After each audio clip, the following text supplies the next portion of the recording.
Hi, my name is Karen Beloy and I'm a second year student with the Dancing for Him Dancing School. And today I'm going to be doing the June Worshiping Bride activation. And the lesson will be specifically out of the incense of praise.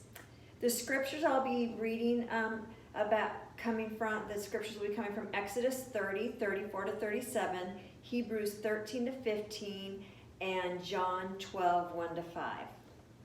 The song that we'll be doing this activation to will be Kim Walker-Smith, I Surrender.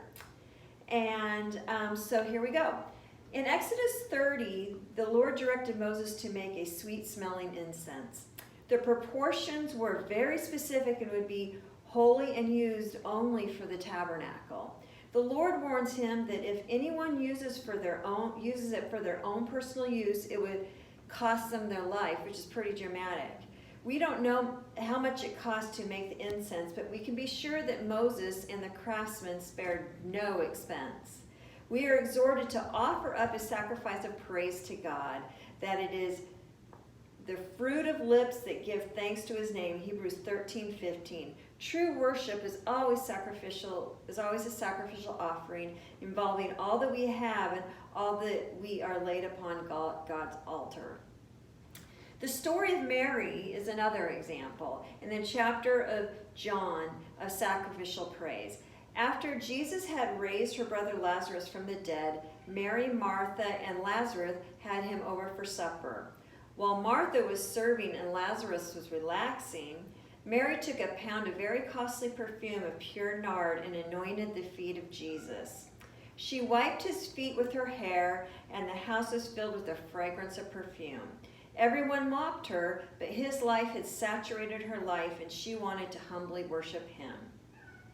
When we come to meet the Lord, let there rise from our hearts something that is holy, uniquely our gift offered only to him. Our lives are to be a sacrifice of worship to God, a holy, sweet-smelling outpouring of love that fills the house. What costly thing will you sacrifice? Is it an object, an activity, a thought process, time, or even something else? He tells us that surrendering it to him is an act of obedience that creates a beautiful aroma. Now, specifically for the activation, I will have each person stand in front of a light blue billow. So we'll be holding up holding up this billow like this. And that will be representing the presence of the Holy Spirit. I want each person to ask the Holy Spirit to reveal what costly thing they need to offer at the feet of Jesus. And then after they've done that, we'll go to the other side, and on the other side of this bill, each person will pick up a small perfume bottle, represented by my perfume here. It'll be a small perfume-like bottle representing the costly sacrifice that the Holy Spirit just revealed to them. I think I said that at the billow, I want each person to ask the Holy Spirit to reveal what costly thing they need to offer at the feet of Jesus. Okay, and so they move through, they pick up their perfume bottle, and then what I'd like them to do is, once they pick up the bottle, they can walk towards, they can walk towards a chair covered in white, which this is representing right here. It's actually off-white, but it should be fully white.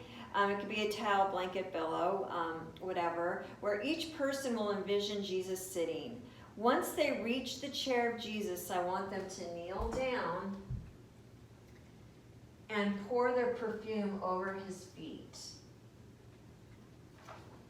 As each person walks away, I want them to take in the sweet-smelling outpouring that fills the room. As each person does that, and the perfume is filled with the unique, costly gift that each person is given. And that's the activation. Thank you.